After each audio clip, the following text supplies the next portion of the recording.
Leta 1861 je državljanska vojna raztrgala narod. Verena Davis se je nepričakovano znašla v vlogi prve dame konfederacije. Njen mož Jefferson pa je postal predsednik nove odcepljene države. Toda za njenim položajem so se skrivali sumničenje in napetost. Govorice o njenem poreklu so se širile, kritiki so dvomili o njeni zvestobi, vojna pa je prinesla uničujočo osebno izgubo. Kaj se bo zgodilo z njo?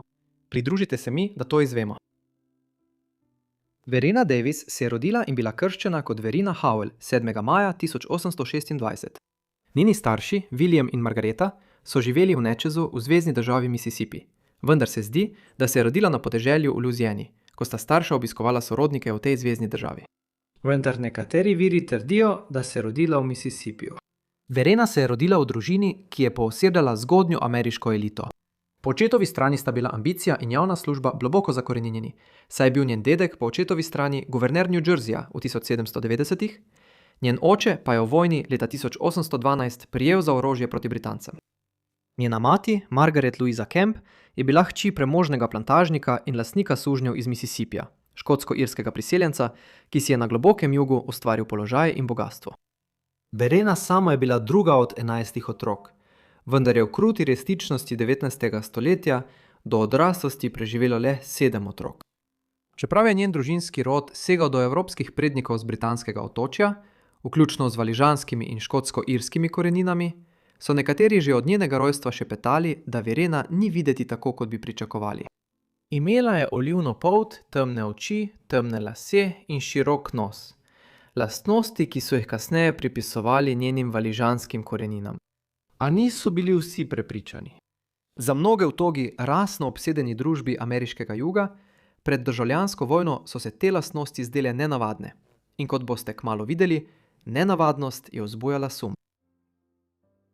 Verenin oče je bil v njenem otroštvu dokaj uspešen trgovec, lastnik plantaže in več 10 zasluženih ljudi.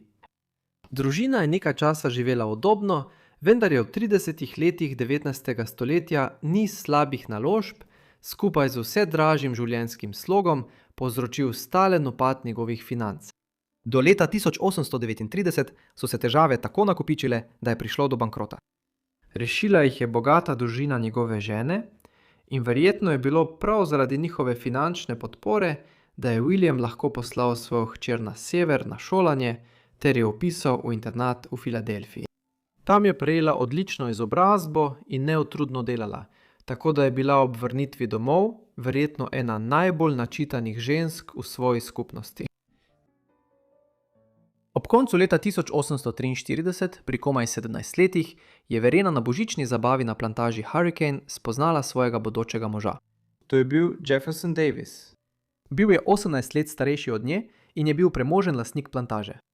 Jefferson je bil prej na kratko poročen s Sarah Knox Taylor, vendar je umrla le nekaj mesecev po njuni poroki leta 1835. Sarah je bila hči Zacharija Taylorja, generala ameriške vojske, ki je za kratek čas služil kot 12. predsednik Združenih držav Amerike med letoma 1849 in svojo smrtjo na položaju leta 1850. Verena je bila navdušena nad Davisom že od trenutka, ko sta se spoznala, vendar njeni starši niso bili tako navdušeni, saj so jih motile razlike v starosti, ozadju in političnih pogledih med njima. Kljub temu so po nekaj oklevanja dali svoje soglasje in dvorjenje se je nadaljevalo skozi leto 1844 in v naslednje leto.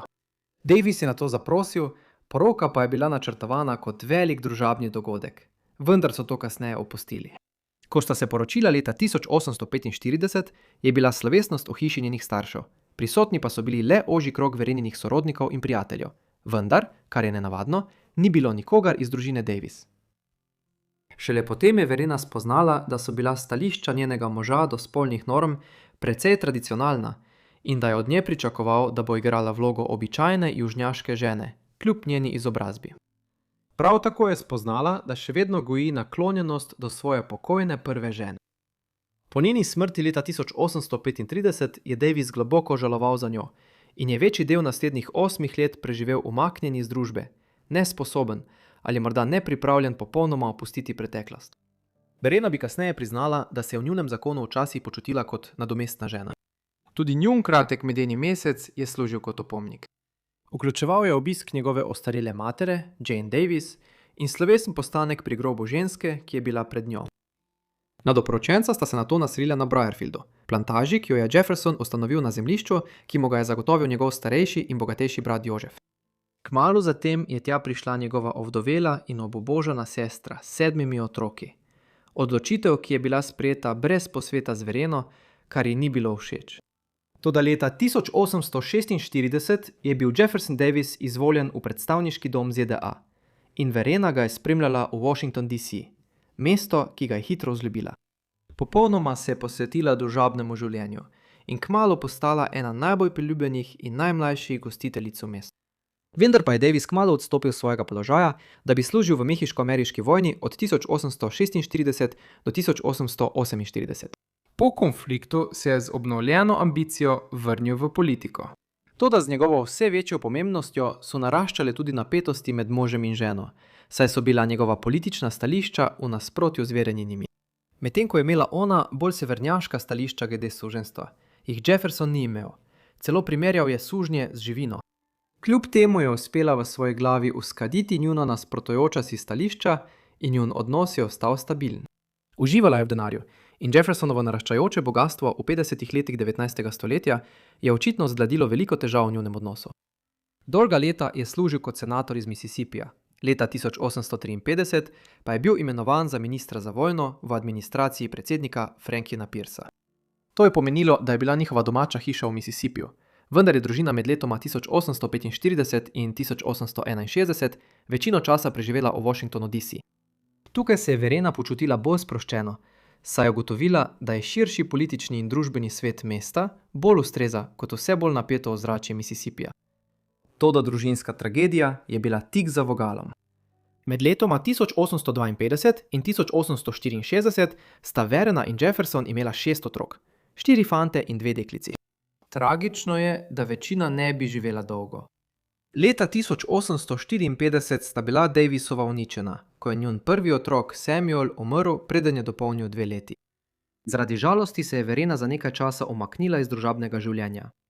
Naslednje leto se jima je rodila hči Margareta. Edina izmed njunih otrok je odrasla, se poročila in si ustvarila svojo družino. Tretji otrok, Jefferson Jr., je preživel do odraslosti, vendar je umrl pri komaj 21 letih leta 1878, med epidemijo rumene mrzlice v dolini reke Mississippi. Sedila sta še 2 sinova, Jožef, rojen leta 1859, in William, rojen leta 1861. Oba sta umrla v otroštvu.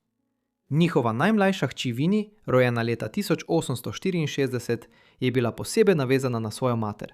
Vendar so se v letih pred njenim rojstvom na jugu odvijali dogodki, ki so zavedno spremenili njihova življenja.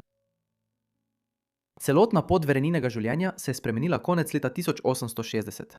Že od njenega otroštva je razprava o suženjstvu v Združenih državah Amerike postajala vse bolj napeta. Že od prvih dni republike je obstajala razlika med severnimi in južnimi državami. Severne države so bile bolj urbanizirane in so sprejemale industrijske procese, kar je pomenilo, da njihova gospodarstva niso bila več odvisna od suženjskega dela. Mnoge države so začele prepovedovati to institucijo. In v času Verene je bila jasna razlika med svobodnimi državami severa in sužnjelastniškimi državami juga, kjer je bilo prisilno delo še vedno ključno za pridelavo bombaža in tobaka na ogromnih plantažah. Verena je vse svoje življenje do konca 50 let 19. stoletja preživela v tem okolju. Medtem ko je bilo suženjstvo za mnoge južnjake nekaj običajnega, je bila zaradi svoje bolj kozmopolitske vzgoje in izobrazbe že vrsto let izpostavljena pogledom severnih liberalcev na to vprašanje. In ker je imela povezave z obema regijama, se je imenovala mešanka.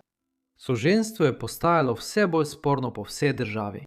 Širitev države proti zahodu je sprožila razpravo o tem, ali naj bo suženjstvo dovoljeno v novih zveznih državah ali ne. To se je začelo zares zaostrovati v 50 letih 19. stoletja, še posebej po ustanovitvi republikanske stranke. Njen predsedniški kandidat, Abraham Lincoln, je bil novembra 1860 izvoljen za predsednika Združenih držav Amerike. Čeprav Abraham Lincoln v svojem programu ni izrecno zagovarjal odprave suženjstva po vsej državi, so se južne države bale njegovih namenov. Zato je decembra 1860 Južna Karolina postala prva država, ki je izstopila iz Unije. Številne druge države so sledile med januarjem in aprilom 1861 ter se združile v nasprotne konfederativne države Amerike na jugu. Tistega istega aprila so odjeknili prvi streli ameriške državljanske vojne, so zanetili konflikt med Unijo in konfederacijo ter raztrgali državo. Verena Davis in njen mož bi kmalu postala prvi in edini predsednik ter prva dama konfederativnih držav Amerike. Njuna pot do tega edinstvenega položaja v zgodovini je bila postopna. Mississippi se je odločila pridružiti Južni Karolini in je 9. januarja 1861 izstopila iz Unije. Jefferson je uradno odstopil iz senata v Washingtonu DC 12 dni kasneje. Samo 4 tedne kasneje je postal začasni predsednik konfederativnih držav na konvenciji, ki je potekala v Montgomeryju v Alabami. Začasni položaj je postal stalen. 22. februarja 1862, do takrat pa se je vojna že močno razplamtela in prestolnica se je preselila v Richmond v Virginiji. Kot Jeffersonova žena je Verena takoj postala prva dama. Povišanje njenega moža na položaj predsednika je bilo posledica njegovega staža kot dolgoletnega senatorja in nekdanjega ministra za vojno. Vendar je bila Verenina vloga prve dame konfederacije težka. Nikoli ni zares verjela v cilj konfederacije in njeni dvomi so jo naredili neprimerno za prvo damo nove odcepljene države. Ljudje, ki so jo v tem času srečali in se z njo pogovarjali v Richmondu, so to opazili in mnogi so začeli komentirati njen videz. V vse bolj zlobnem in odkrito rasističnem tisku so šepetanja o njeni polti prerasla v žaljivke.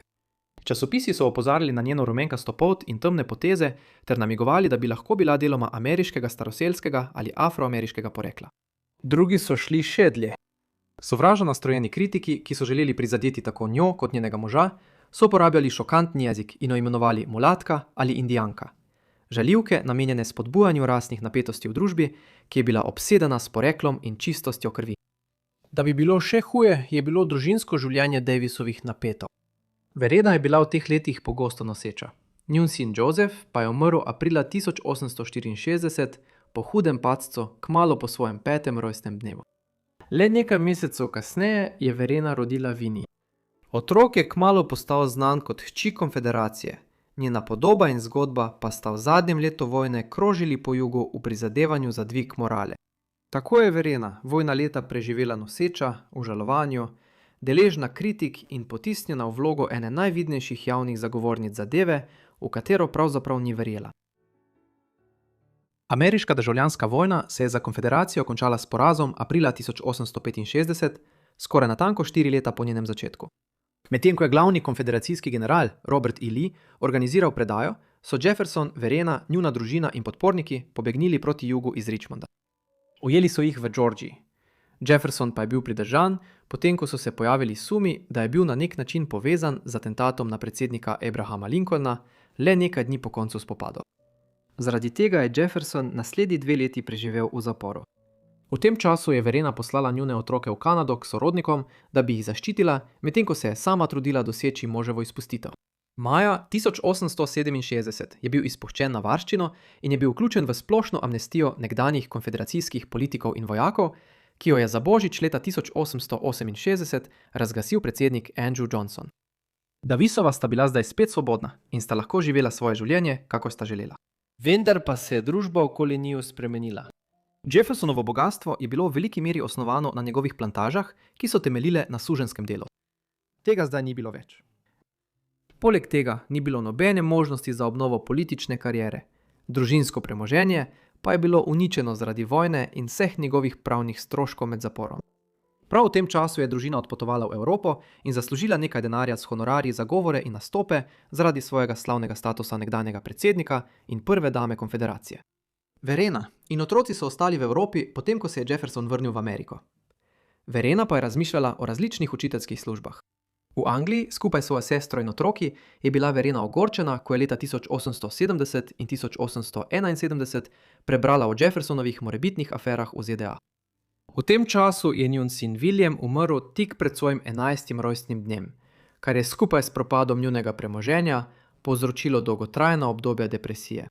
Sredi 1870 se je Verena vrnila v Ameriko in par se je postopoma pobotal, do leta 1878 pa sta ponovno živela skupaj. Do takrat je Jefferson živel od velikodušnosti mecene Sarah Dorsey, bogate vdove plantažnika iz Louisiane. Dorsey je Vereno poznala že iz šolskih dni v 1830, ko sta dekleti skupaj obiskovali internat. Dorsey je bila tudi pisateljica in zgodovinarka, ki je v svojih delih postala odločna zagovornica konfederacijske stvari. Povabila je zakonca Davis, naj prideta živeti na njeno posestvo v Beauvoirju v Mississippiju ob Mehiškem zalivu in ima kasneje tam prodala hišo po ugodni ceni. Ko je Sada umrla leta 1879, je Jeffersonu zapustila precejšnjo vsoto denarja, ki je v veliki meri olajšala njihove finančne težave do konca Jeffersonovega življenja. Umrl je leta 1889 v velikem izbruhu rumene mrzlice po južnih državah, star 81 let. Po smrti svojega moža se je Verena preselila v New York, kar je bilo takrat videti kot sporno. Bila je v sorodu z medijskim mogotcem Josephom Pulitzerjem, ki je leta 1891 dal službo, da je pisala za New York World. Njena hči Winnie je šla z njo. V teh letih je tudi pisala in izdala več knjig, med drugim študijo o irskem revolucionarju Robertu Emmetu. Tako sta Verena in njena hči v 90. letih 19. stoletja živeli meščansko življenje kot pisateljici na Manhattnu. Pogosto sta bivali v hotelskih apartmajih v mestu ali pri sorodnikih. Občasno je bila Verena v južnem tisku kritizirana zaradi svoje odločitve, se preseli na sever in piše za Jenkijevski časopis v New Yorku. Na te kritike je ostro odgovorila, da sta vojna in smrt njenega moža pomenili, da mora delati, da se preživlja. Leta 1898 je družino doletela tragedija, ko je Winnie umrla pri 34 letih, verjetno zaradi pljučnice ali gastritisa. Verena je poskrbela, da so jo pokopali v Richmondu poleg njenega očeta in brata. Verena je tudi kasneje nadaljevala s pisanjem, čeprav je postajala starejša. Veliko njenih kasnejših člankov se je osredotočalo na idejo spodbujanja sprave in boljšega razumevanja med severnimi in južnimi državami, saj je bila država še 3 desetletja po državljanski vojni močno razdeljena. Za Vereno je bilo to nenavadno življenje med dvema resničnostma. Po eni strani je živela v New Yorku, po drugi strani pa je potovala na srečanja žensk, ki so odraščale in živele v družinah nekdanjih vojakov in političnih osebnosti konfederacije. V poznejših letih jo je zanimalo širjenje dostopa do izobraževanja. Na primer, leta 1901 se je srečala z vplivnim afroameriškim voditeljem Bookerjem T. Washingtonom in razpravljala o načinih, kako bi lahko tako ženske kot afroameričani imeli večje možnosti za izobraževanje v Ameriki. V zadnjih letih je uživala v vsakodnevnih vožnjah skozi Central Park in obiskovanju gledališča. Na koncu je dočakala 80 let in umrla zaradi pljučnice v svojem stanovanju v središču Manhattna 16. oktobra 1906. Za njo je ostala hči Margareta Davis Hayes, pa tudi več vnukov in pravnukov. Še danes mnogi gledajo njene fotografije in ugibajo o njenem poreklu, pri čemer nekateri menijo, da mora imeti afriške ali staroselske ameriške korenine zaradi svojega videza. Nekateri tudi poudarjajo dejstvo, da se je sama imenovala mešanka, da bi to še dodatno podkrepili. Vendar pa rodoslovne raziskave in delo sodobnih zgodovinarjev niso našli nobenih verodostojnih dokazov, ki bi to podpirali. Njene dokumentirane družinske linije segajo do evropskih prednikov, zato lahko le ugibamo. Verena Howell Davis je bila počaščena s pogrebno procesijo po ulicah New Yorka. Kasneje pa je bila pokopana v Richmondu, kar pomeni, da je bila edina prva dama konfederacije pokopana v njeni kratkotrajni prestolnici. Na njenem nagrobniku je preprosto pisalo v miru. Najlepša hvala vsem, ki ste si ogledali ta video o Vereni Davis. Upam, da vam je bil zanimiv. Posebna zahvala še enkrat Matchmasters. Preverite to s pomočjo moje povezave spodaj.